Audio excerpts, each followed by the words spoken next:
মুস্তাফিজের বোলিংটা কিরকম দেখেন? মুস্তাফিজ একদম ওয়ার্ল্ড আইকন এই মুহূর্তে। মুস্তাফিজ একটু আন্ডাররেটেড ওয়ার্ল্ড ক্রিকেটে। ও ক্যামেরার কাছে না আসলেও ক্যামেরা ওর কাছে যাওয়া উচিত।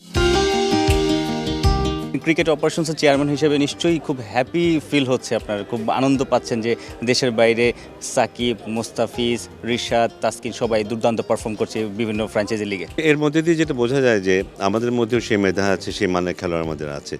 এবং আমরা যখন তুলনা করব মুস্তাফিজের পারফরমেন্সের পাশাপাশি আমাদের কিন্তু প্রায় সমমানের আরও 4-5 জন বোলার আছে, কিন্তু তারা হয়তো ফ্র্যাঞ্চাইজি খেলছে না এই মুহূর্তে, কিন্তু এইটুকু অন্তত স্বস্তি আমাদের আছে যে মুস্তাফিজ একা না, প্রায় সেই মানের আরও বেশ কয়েকজন খেলোয়াড় আমাদের আছে। IL T20 বা বিগ ব্যাশে যখন রিশাদ, মুস্তাফিজ, তাসকিনরা পারফর্ম করে তখন তো বাংলাদেশি ক্রিকেটারদের উপর ওই ফ্র্যাঞ্চাইজি মালিকদের একটা ভরসা তৈরি হয়। অ্যাবসলিউটলি সেই জায়গাটায় আমরা কিছুটা পিছিয়ে ছিলাম বোধহয়, কারণ এর আগেও কেউ কেউ সুযোগ পেয়েছিল, কিন্তু তাদেরকে হয়তো ছাড়পত্র দেওয়া হয়নি।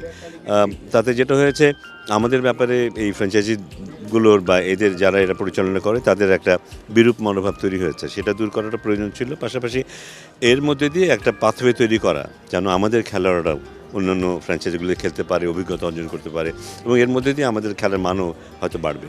মুস্তাফিজের বোলিংটা কীরকম দেখেন? উইকেট পাচ্ছে, চেক দিচ্ছে, রান, কিন্তু ভ্যারিয়েশন, কনফিডেন্স সব কিছু আপনি যখন দেখেন কতটা মুগ্ধ হন এবং সেটা আসলে কতটুকু ডেভেলপ হচ্ছে ডে বাই ডে আরও। অত্যন্ত অবমূল্যায়িত একজন খেলোয়াড়, he is an Underrated. Icon, he is an icon. এই মুহূর্তে শুধু বাংলাদেশের না, ওয়ার্ল্ড ক্রিকেটের একজন আইকন। কিন্তু ওর যে ইন্টেলেকচুয়াল ডেভেলপমেন্ট হয়েছে, মাথার খেলা। হ্যাঁ, মাথার খেলাটা এখন খুব ভালো বোঝে। ও এখন অন্য খেলোয়াড়দেরকেও গাইড করে এবং আমাদের অন্যান্য বলার যারা আছে তাদেরকেও গাইড করে ও। সো ও এখন অনেক ম্যাচিউরড, এবং ওই ম্যাচিউরিটির কারণে আশা করছি যে এইবার এখন থেকে ওর কাছ থেকে আমরা আরও বেটার পারফরমেন্স পাবো। আপনি বলতে চাচ্ছেন মুস্তাফিজ একটু আন্ডাররেটেড ওয়ার্ল্ড ক্রিকেটে? সো একটু না, অনেক আন্ডাররেটেড। ওকে নিয়ে যতটা আলোচনা হওয়া উচিত, ওর পেছনে মানুষের যতটুকু থাকা উচিত, মানুষের আগ্রহ থাকার কথা, ততটুকু অন্তত আমি দেখি না। আমরা দেখেছি সাকিবকে বা মুশফিককে, তামিমকে, রিয়াদকে, মাশরাফি এদেরকে নিয়ে যতটা বা মুশফিককে এদেরকে নিয়ে যতটা আগ্রহ দেখেছি, আমার মনে হয় না মুস্তাফিজ তার সাথে একটু পিছিয়ে আছে।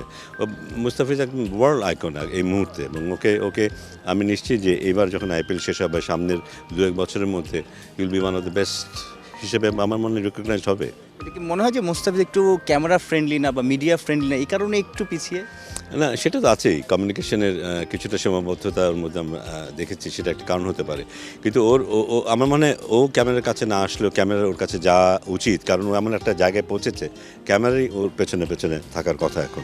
যখন IL T20 থেকে এসে BPL এ তার সতীর্থ বা অন্য টিমের প্লেয়ারদেরকেও নিশ্চয়ই একটা টিপস দিতে পারবেন, একটা সাহস দিতে পারবেন মুস্তাফিজ। ওর যে অভিজ্ঞতা হয়েছে, যেটা অ্যাকচুয়ালি মাঠে না খেললে, ওই পরিবেশে, ওই প্রেশার সিচুয়েশন না থাকলে কেউই বুঝতে পারবে না। সো আমরা যেহেতু ওখানে কেউ নিয়ে, আমরা জিনিসটা কেউ রিয়েলাইজ করতে পারবো না আসলে কিসের মধ্যে দিয়ে যেতে হয়, যেটা মুস্তাফিজ যাচ্ছে। তো আমার মানে তার যে অভিজ্ঞতাটা ওটা ডেফিনেটলি শেয়ার করবে, এবং এর মধ্যে দিয়ে আমরাও বেনিফিটেড হব। সাইফুল রূপক, ৭১।